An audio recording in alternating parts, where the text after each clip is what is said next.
Hi, future Jesse here.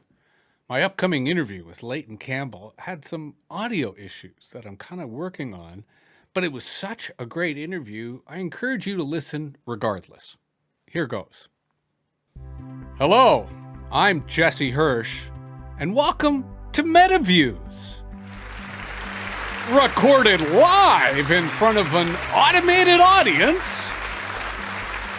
And today, we're going to talk about a subject that, quite frankly, I think is indispensable, which is your happiness, and in particular, your happiness equation, which is brought to us by our guest today, Leighton, who, Leighton, we start off every show here on Metaviews by wanting to talk about the news, partly as a kind of icebreaker, partly as a way to kind of get the guest perspective on kind of what's going on.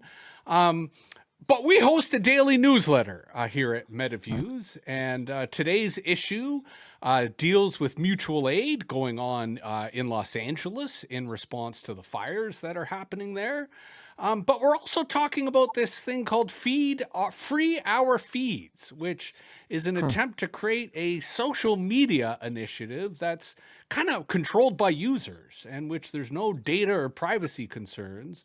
And there's a lot of really famous people and big backers behind this initiative. So it's kind of something that we're letting our audience know about and let our readers know about. Now, Leighton, as part of our news segment, we often also throw to our guest and say, is there any news that you would like our audience to know about? Could be personal news, could be world news, could be fake news if you really want to go there. Again, it's more just what do you think the world, in the form of our audience, really needs to know?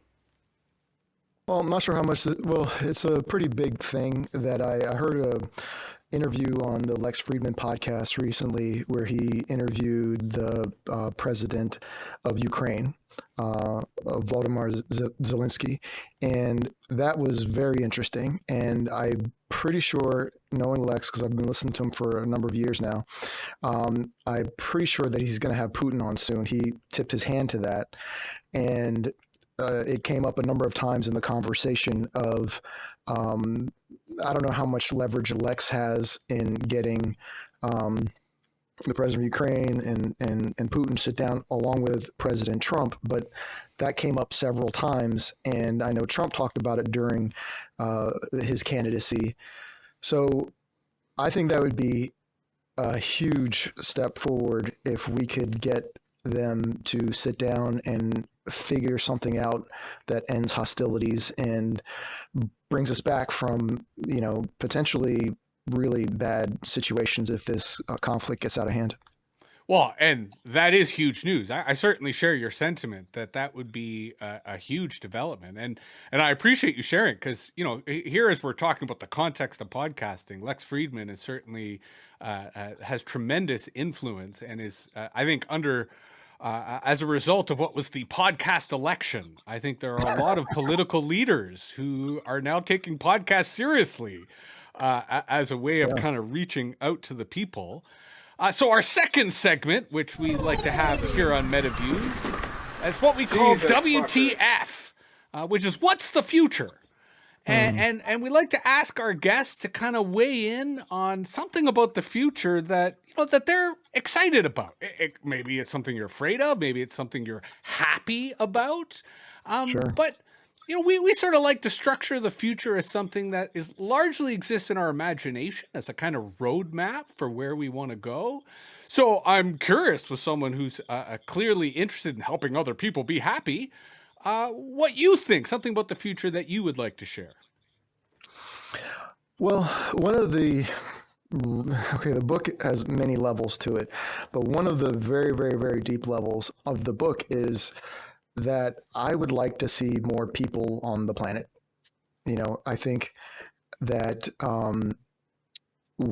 something that is hopeful for me in the future, and hopefully some of the changes that we're seeing across the world, kind of like a swinging of the pendulum, is that hopefully the ideas of family are going to be more mainstream, and if that does happen, which is kind of my hope, I hope that would also mean that, more children are going to be coming into the world. I hope that that means like the continuation of our species, because for a very, I wouldn't say for a very long time, but for a number of years, I started to get really concerned about like the global numbers of population rate, and the rate at which we replace ourselves, especially in the West. Those are greatly coming down. And then even one of the things I've done is I've been studying Spanish for a number of years, and I've done that like over the internet with people in different countries of the world. So a lot of times people think of the decline in population and the birth rate and so on being an issue for the West, but this is a thing that's really impacting the entire world. And I think, if we can make sure that our species is around in 1,000 to 10,000 years, or however long we're supposed to be here, and not cut that short artificially, I think that would be huge and amazing. Well, and to your point, the demographic impacts of what a lot of communities. So I live in a rural community that has an aging problem, right? Young people don't want to stick around. So to your point, it's a huge demographic issue where you not only want people to continue to have kids to populate the community, but you want to attract families. Families, who are young, who are starting off to kind of resuscitate declining rural communities. So I think that's a really fascinating thing for us to look forward to in terms of something we desire in the future. Now, For sure. as part of our feature conversation today with Leighton, of course, we're talking about happiness. And it's funny. In preparing for this interview, I kind of sort of reflected that happiness, I think, is something we either take for granted or undervalue.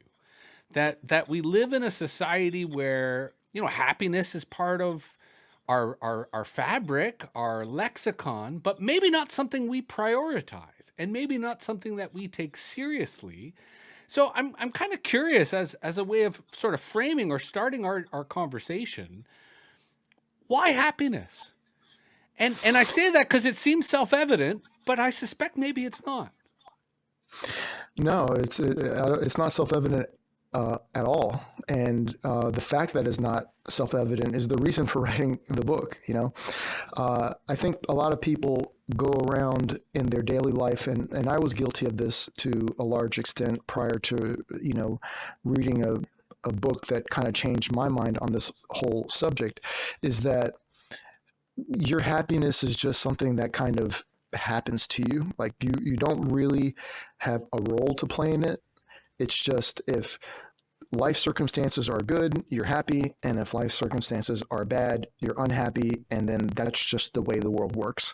And I would suspect a lot of your listeners and a lot of people in general would probably say, yeah, I guess I kind of thought of that as well too.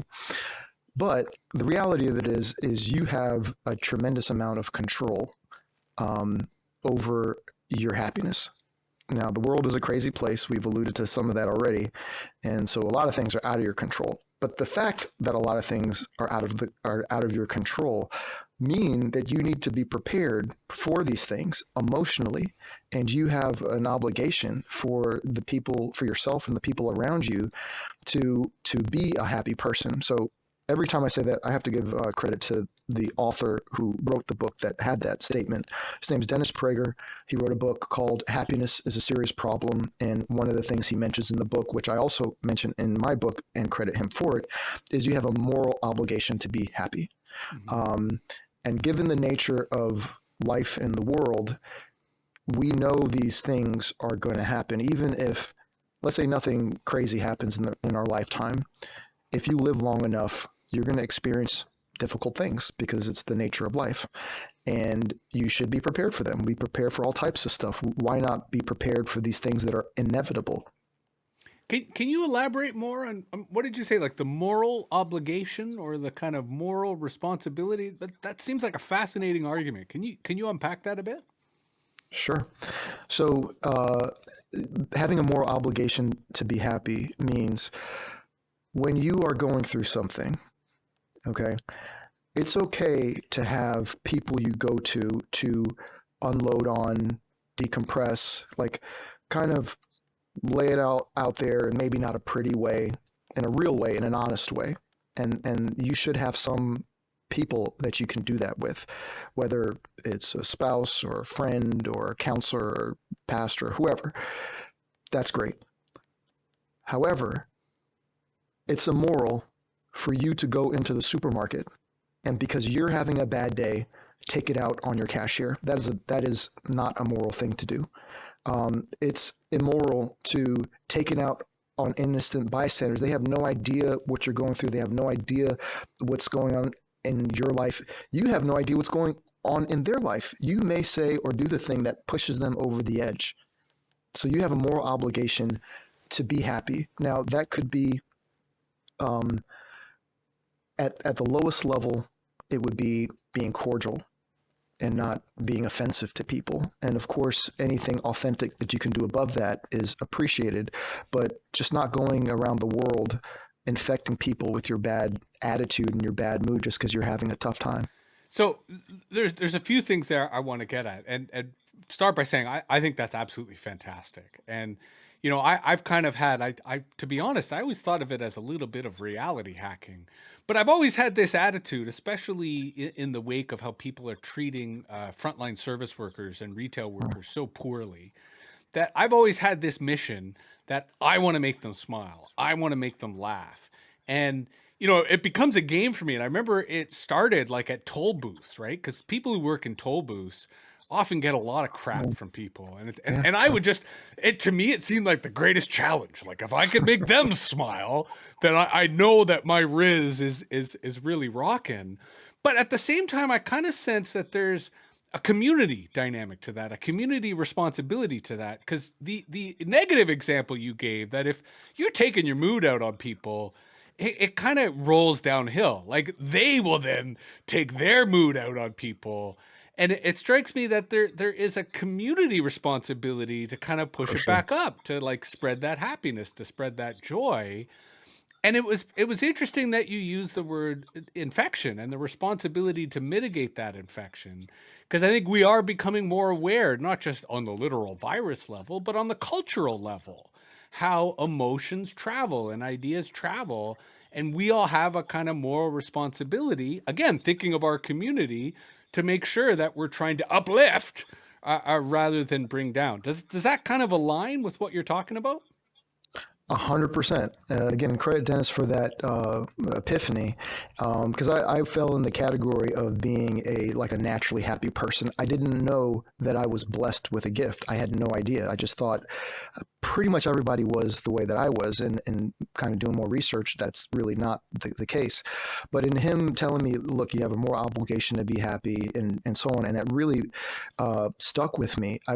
Years later, I went through one of the most challenging times of my life with a divorce and getting a new business off the ground. It was just, I was separated from my children. Used to have 100% access, now 50%. It was really, really, really rough. I'm in a number of groups, which is another part of happiness, but I knew that I could not let my community suffer. There were people in my group who I have really close relationships with who kind of knew on a deeper level, but just in my showing up and me being there, um, no one kind of knew what was going on. And then after it became known, they were like, Leighton, I had no idea you were going through that. Like, it was not apparent. And it shouldn't have been apparent. It should, like, just because I'm going through a difficult time, like I come in with a horrible disposition, I have an attitude. It's like, why? Like, can you find something to be happy for in even a really bad situation? I have yet to find a situation, and some of them are crazy, but I've yet to find or hear of a situation where that's not possible. Right on. Well, and I kind of want to come back to that, but I also want to tie this into the scoring piece, because, Sure. I think what we've been talking about so far, while really empowering, may still be abstract for a lot of people, right? Yeah. Like it's almost as if we're talking about principles, and I think for a lot of people, they're like, yeah, in theory, I'm cool being happy with people, but if I get upset, right? Or if I get challenged, or if someone says something offensive, I think that's where people really struggle. So, let's talk a bit about the happiness equation and Sure. sort of why you've come to scoring or a happiness score as a metric to kind of help people wrap their heads around what you're offering. So, Jesse, full transparency, the equation is a Trojan horse. It Right is. on. There is an equation. There's an actual equation, and there's a lot of thought gone into it. And there's mathematicians that have checked everything, and it all checks out. Um, of course, there's subjectivity involved because I created it. But the whole idea with the equation was I felt that if I were just to put a book out there about like the top 7 things about happiness or whatever, I think a lot of people who need to hear this would just pass it by as another book or another clickbaity thing and just never interact with it and never potentially get the information, the very timely information that I got that, really saved my life in some ways, if in a dramatic sense. So the idea of the equation, again, this book, there's many levels to it, but one of the levels is I wanted to draw in as many people as possible into interacting with the content.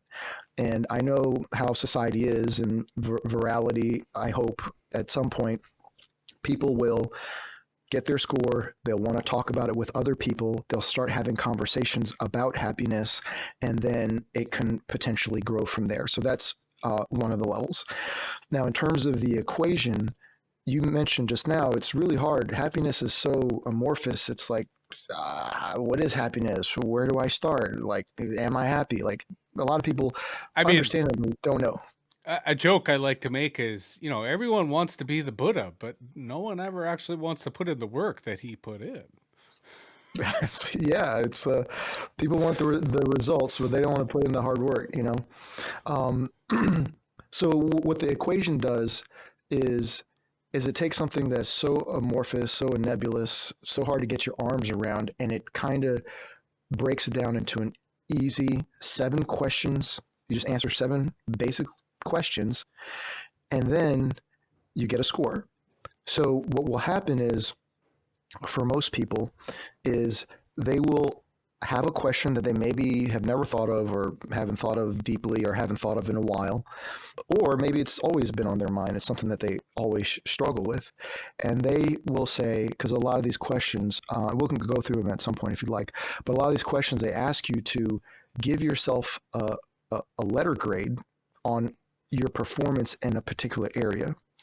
And I think a lot of people are surprised when they think, yeah, I'm pretty happy or whatever the case may be, but um, I didn't do as well on that particular question as I would have liked to, and that's a concern for me. So one of the powers of the equation is it will help you identify an area that you need to work on. And I would also say this could be very overwhelming for people who are maybe going through a very challenging time in life. So if you just get blasted on every single question, to not get overwhelmed, pick one that you want to work on Well, and and work and on that one. let's elaborate a little bit on that. And I don't mean the question, I mean the feeling of being overwhelmed.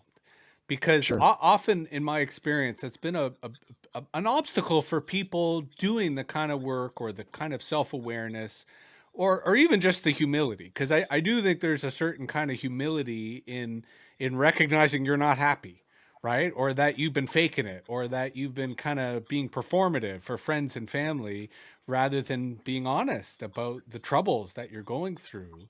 So, with sort of that in mind, where how do you feel that people should start? And to what extent, like, I love that you were sort of saying, maybe it's just one question, right? And Yeah. I think, to go back to your own kind of personal struggle, it's easy when you're out, when you're after it, to look back and go, oh yeah, that's what happened. But Sure. in the heat of it, it can be really overwhelming. It can be discouraging, right? It can be alienating and isolating. So do you have any, for lack of a better word, the kind of on ramp for beginners Yeah. So that helps them get into the work that you're describing. so the idea of taking one and working with one is so my background and my day job is I own a business, and I have an insurance agency, and I train salespeople, and sales can be a really difficult thing. And when you're training someone, you see them do a presentation or something, and it's the worst thing you have ever seen in your life. It's just they did an absolute horrible job. Same thing is true in jiu-jitsu, because I do jiu-jitsu too. And it's like I'll be working with someone who just started, and I asked them to repeat what the professor went over, and it is the worst thing you have ever seen. It's horrible. But everybody has to be a beginner at some point in something. Of course. And I was that sales guy, and I was that jiu-jitsu guy, and to a degree I still am that jiu-jitsu guy and sales guy. But as the person training them, if you tell them you did this wrong and this wrong and this wrong, and you could have done this and you could have done that and that and that, it is just completely overwhelming. They're going to shut down. They're not going to take anything that you have to say, and ultimately they're going to quit, is what happens. But if you can find two things that they did right, it's like, I really liked your eye contact. That was really good. And I like the way that you were genuine. And I really like the fact that you're actually trying to do this right. I really appreciate that. And that's like all these three of these things can be very genuine. Here's one thing that I would say that you could work on. And then you give them one thing, because they like the confirmation of and the affirmation of the things they've done right. Now they're open to receiving what you have to say, and then you give them one thing to work on. So I don't really talk about this process in the book. That's really kind of what the book is about. But this idea of how to implement some of the, and I guess to a degree I do, but if you take that's why I kind of said it, if you take it, and not everyone is in the greatest place in their life, and let's say they get a 0, because it is a 0 to 100 point scale. Some people may take this and get an absolute 0. Okay, that's fine. What is one thing that resonated with you that you think you could do better? And one of the people I quote in my book, in a kind of related way, is Jordan Peterson in his 12 Rules for Life. I think is rule number 4. Sorry, it's a policy on this podcast that anytime someone mentions Jordan Peterson, I have to hit the laugh button. Please continue. All right. So I apologize. Well, actually, don't apologize. It makes the show interesting, and the audience clearly loves it.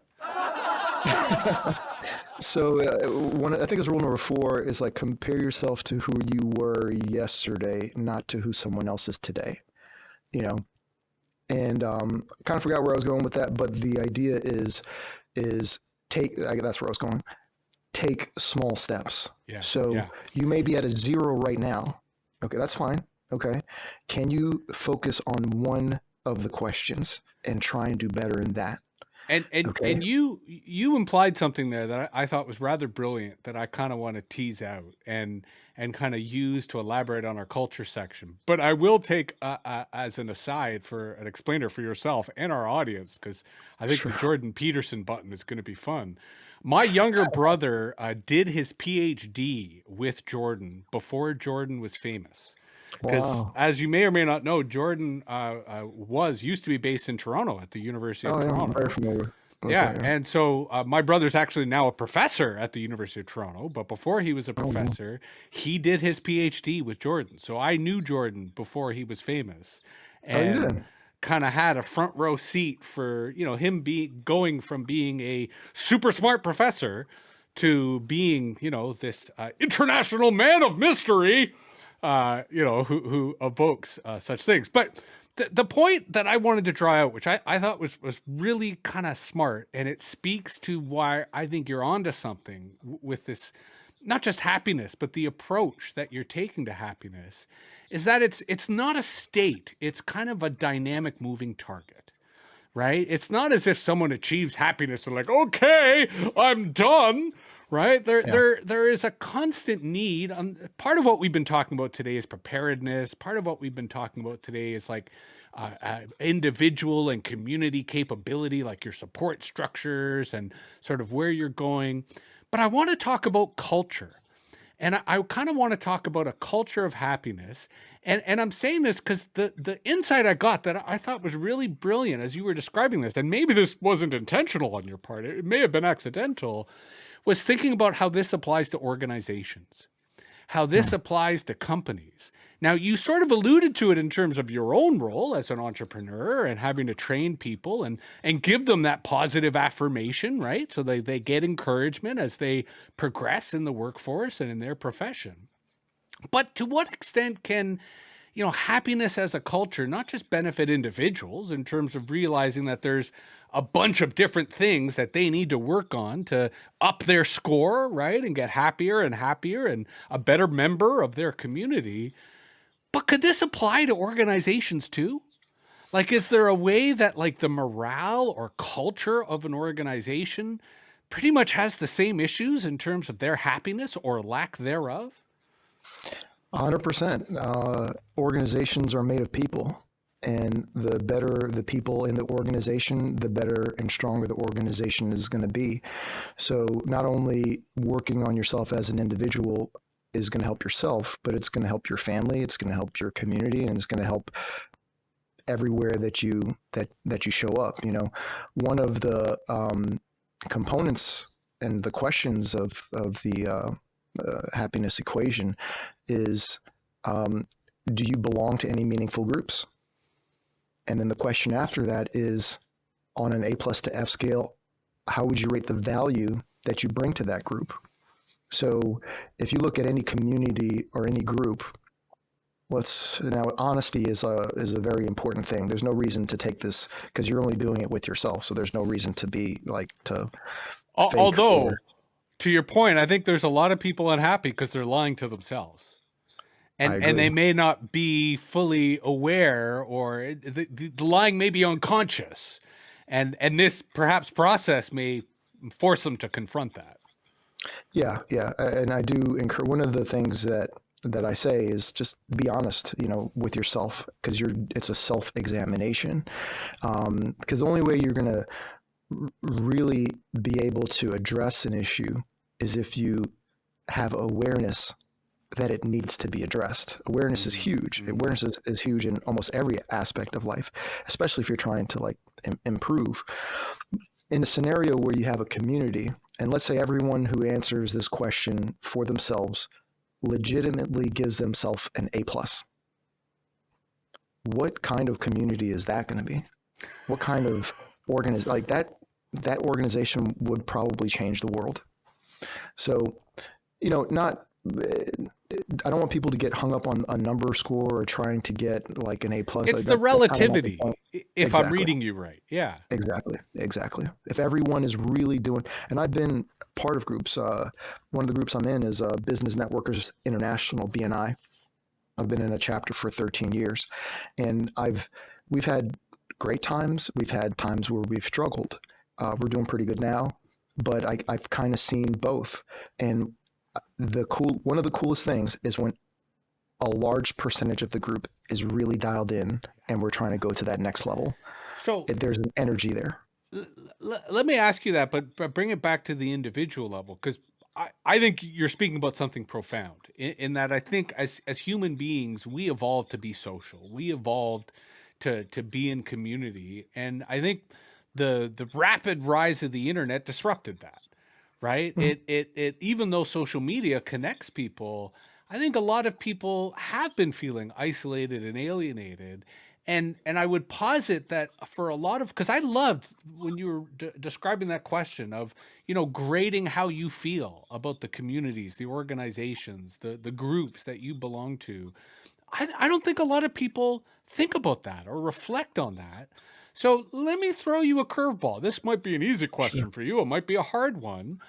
But what advice, within the context of the work you're doing with the happiness equation, what advice would you give to someone who struggles to feel as if they belong to particular groups, right? Who struggle with alienation, and there might be a range of reasons for why that is. But I'm a firm believer that our path to happiness has to involve participation in community, has to involve connecting with other human beings. But I recognize, especially some of the young people I know, they struggle with that. Yeah. They struggle with feeling a sense of belonging. And often the group doesn't prioritize that either. Yeah. So Yeah. how would you advise individuals kind of in that archetype, what they could be doing? So you're right. You touched on a lot of things. The first is the awareness to know that we are communal creatures, and in order to get the most out of this life, for those that are able, you need to be connected to other people. Now, in stepping out there and trying to do that, that can be a social, emotional, and ego minefield because people can be weird. People have egos. People can they're all over the board. So you got to go out and you have to find a group if you don't already have one. And you have to understand not every group is going to be right for you. Just because a group has a particular interest that you're interested in, that may not be the right mix of people. So if you run into a situation like that where you've really given them an opportunity, you have presented yourself well, it's not a you thing, it's a them thing. It's just time to find another group. I mean, you can't make them be group members and so on. I know the groups that I'm in, we prioritize welcoming in new people. When someone comes either to my BNI chapter or to my Jiu-Jitsu Academy, I go up to them and I introduce myself to them and say, "Hey, my name is Leighton. Like, what's your name? Like, who invited you? Like, I'm glad you came today. Like, what's your story? Like, I want to know." So if you go to a group and someone doesn't maybe do that, it doesn't necessarily mean it's a bad group. But if you go to a group and someone does that, and you can see that the culture is to kind of welcome people in, then you're like, okay, maybe I'm onto something here. Yeah. Maybe you don't even like jujitsu, but because everybody there is so cool and you just enjoy their presence, you're like, man, this is really tough, but I just like being around these guys, and I'm just going to do it because I just like being around them. So what I would say is if you are getting that kind of negative feedback, legitimate negative feedback, but you're really giving them a shot and it's just really not working out, then I would say, find a different group. Although I will give you kudos, Leighton, that you're the kind of leader that we need more of in this society, right? Who makes that effort to reach out to people, who makes that effort to feel welcome. And I wish there are more organizations like you were describing earlier who are committed to building that kind of culture, are committed to, trying to make everyone feel as if they're together, right? Because there's a vibe that comes from that I think makes more successful, more powerful organizations. Now, one of the last things we like to do on our show, quite relatedly, is shout outs. Because I think, we often don't either give enough gratitude to people or, we need to promote folks who aren't always promoted. So, Yeah. as part of our shout out section, this is where, Leighton, we ask people, is there someone you want to shout out? One or two people that have really had an impact on your life, on your career, or people who you really think are cool right now and you want us to tune into. Yeah, I got two. So one of them would be Dennis Prager. He had an accident not too long ago. He is recovering. I met him one time. They say don't meet your idols. He's not an idol of mine, but there's someone who I look up to and respect. I met him once, and it was an amazing interaction. And I've been praying for him and his recovery. So, and his impact on myself personally and this work, and if this work goes out and helps anyone, then Dennis had a huge role in that. He's done his own help of people, and I he's greatly impacted me. And if I impact someone, then part of that credit goes to him. So I would say Dennis Prager, and then the second one would be my brother, David. He has been the creative force in terms of artistically behind a lot of the stuff that has happened with this project. So he did the cover design. We did a book tour where we got close to the Canadian border. I should have crossed over and shook your hand, but we left from Miami. He was my videographer and photographer. and we did a multi-city book tour, and a lot of that is documented on our Instagram and other social media pages. And we did great interviews, and I really couldn't have done it without them. So yeah, those are two people I'll just say thank you and appreciate their impact. Well, and on that point, yourhappinesseq.com is your website. Is there anywhere else that people can reach you or that you want to go to? You mentioned your Instagram where you're kind of documenting the journey that you're on. Anything else you want to plug or promote? Yeah, Instagram. If you want to kind of see some of the stuff we've done, it's just at yourhappinesseq. Right on. Well, I got to say, Leighton Campbell, much respect. I mean, on the one hand, a human being who's spreading happiness, that right there is a great human being. But a human being who's helping other people spread happiness, my God, I gotta say it, Leighton, you're a revolutionary in that regard. The revolution of happiness is something I suspect we are all waiting for. This has been another episode of Metaviews. We encourage folks to check out Leighton, to follow him on Instagram, to go and get your happiness score, because I think Leighton made an excellent argument as to why it offers a kind of guiding light to deal with some of the troubles that we're facing in this world. We'll be back soon, of course. Metaviews always committed to finding a future that can be happy for all of us. Fundamentally is, I think, our mission. So thanks again, everybody, and we'll see you soon.